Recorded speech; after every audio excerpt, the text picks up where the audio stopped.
প্রিয়ন, সবাই কেমন আছেন? আশা করি সবাই ভালো আছেন। আপনাদের ভালোবাসা আমিও ভালো আছি। তো আজকে আমরা একটা চ্যালেঞ্জিং ব্লগ নিয়ে এসেছি যে আমরা 200 টাকার মধ্যে আজকে যাওয়া আসা এবং কি কি আইটেম আমরা ট্রাই করব সেগুলো নিয়েই থাকছে আজকের ভিডিওটা। তো অবশ্যই সাথে থেকে সম্পূর্ণ ভিডিওটা দেখতে থাকুন এবং এনজয় করতে থাকুন। ধন্যবাদ।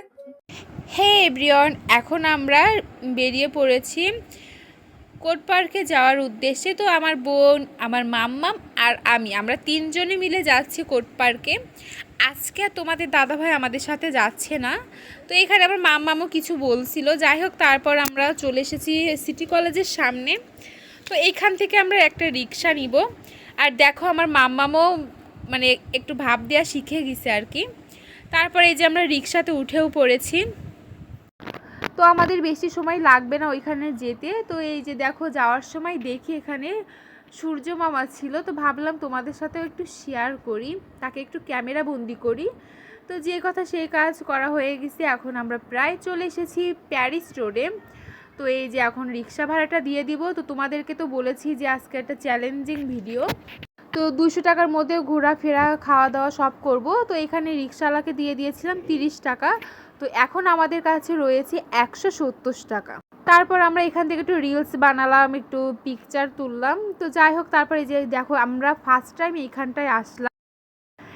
কোট পার্কে এমনি তো অনেকবার এসেছি, কিন্তু এইখানে মানে দ্বিতীয় তলায় যে আসা যায় সেটা আমরা জানতাম না। তো এইখানে যদি শাড়ি পরে আসা হতো অনেক ভালো হতো, মানে পিকচার এবং রিলসের জন্য। যাই হোক, আর এখানকার সব থেকে বেশি সুন্দর লাগছে আমার এই আমড়া গাছটার জন্য কিন্তু এখানকার সিনারিটাই চেঞ্জ হয়ে গেছে, অনেক সুন্দর লাগছিল। এইখানে আছে অনেক ছবি বা ভিডিও অনেক সুন্দর আসতেছিল।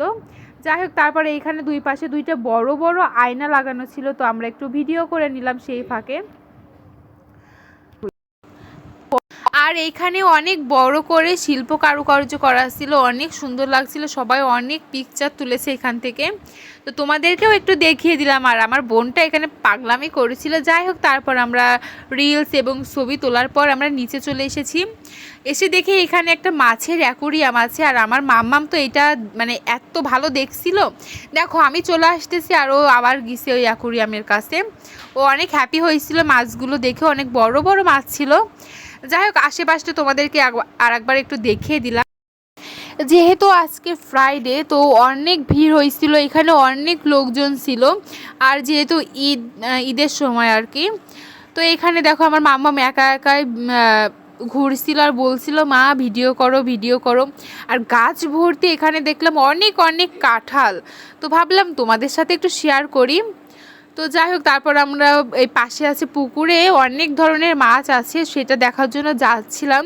কিন্তু আমার মামা অনেক বায়না করছিল আইসক্রিম খাবে। তো আমরা এখানে ফার্স্টে আইসক্রিম নিতে চলে আসলাম। তো এখানে আইসক্রিম ছিল একটা 10 টাকা করে, দুইটা আইসক্রিম নিলাম 20 টাকা দিয়ে। তো মাম্মাম না এই আইসক্রিমটা খাইছিল না, কারণ ও এ ধরনের আইসক্রিম খায় না। সে কোন আইসক্রিম খায় আর চকবার আইসক্রিম খায়। তো যাই হোক, তারপর তাকে এইগুলো নিয়ে যাওয়ার জন্য বলছিলাম, কিন্তু সে নেবে না। যাই হোক, তারপর আমাদের কাছে আর বেঁচে থাকলো 150 টাকা। তো আমাদের 200 টাকার মধ্যে 50 টাকা খরচ হয়ে গেছে। আর এখানে ভেবেছিলাম মাঠা খাবো, কিন্তু সে আমাদের মাঠা খেতেই দিল না, কারণ সে এখন নিবে আছে হাওয়াই মিঠাই। তো আমরা চলে গিয়েছিলাম হাওয়াই মিঠাই কেনার জন্য। তো সে কিন্তু হাওয়াই মিঠাই কিনতে গিয়ে আর একটা জিনিস পছন্দ করেছিল, বাবল। তো সেইটাও না নিয়ে আসবেই না, অনেক কিছু বলে বুঝিয়েছিলাম, কিন্তু সে ওইটা নিবে। তার কিন্তু বাসায় ওইগুলো 2-3টা আছে। যাই হোক, তারপরে সে যেহেতু এত বায়না করেছিল, আর কি করার। তো আমরা নিয়েছিলাম বাবলটা। তো বাবলটা নিয়েছিল 20 টাকা, হাওয়াই মিঠাই নিয়েছিল 10 টাকা। এখানে চলে গেল আমাদের 30 টাকা। মোট আমাদের 80 টাকা খরচ হয়ে গেল। তো এখন আমাদের কাছে আছে 120 টাকা। তো এখন আমরা বাইরের দিকে যাচ্ছি, ওইখানে কিছু খাওয়া দাওয়া করবো সেজন্য। তো যেতে যেতে মাম্মাম খুব বায়না করেছিল বাবলগুলো ফুলানোর জন্য।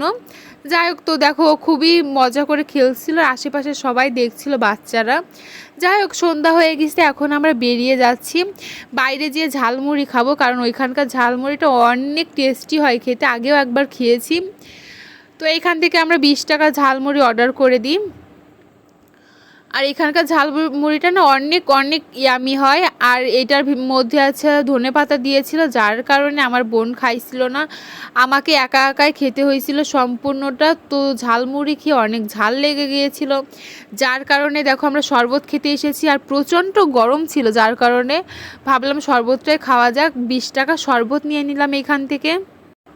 তো তারপর এখানে টাকাটা দিয়ে দিলাম। তো আমাদের কাছে আছে আর 80 টাকা। তো ভেবেছিলাম ফুচকা খাবো বা অন্য কিছু খাবো, তা বোন এবং মামাম বলছিল যে এখন আর কিছু খাবে না, বাসায় যাবে, কারণ প্রচণ্ড পরিমাণে গরম লাগছিল। তো আমরা 30 টাকা দিয়ে রিক্সাতে উঠে গিয়েছিলাম। তো আমাদের কাছে কিন্তু এখনও 50 টাকা বেঁচে ছিল। তো আমরা 200 টাকা নিয়ে গিয়েছিলাম যাওয়া আসা এবং খাওয়া দাওয়া, এবং আমার মাম্মামকেও 2টা জিনিস কিনে দেওয়ার পরেও কিন্তু আমাদের কাছে 50 টাকা বেঁচে গিয়েছে। তো আমাদের ব্লগ ভিডিওটা কেমন লাগলো অবশ্যই কমেন্টে জানিও। যদি ভালো লেগে থাকে তাহলে লাইক কমেন্ট শেয়ারও করে দিও।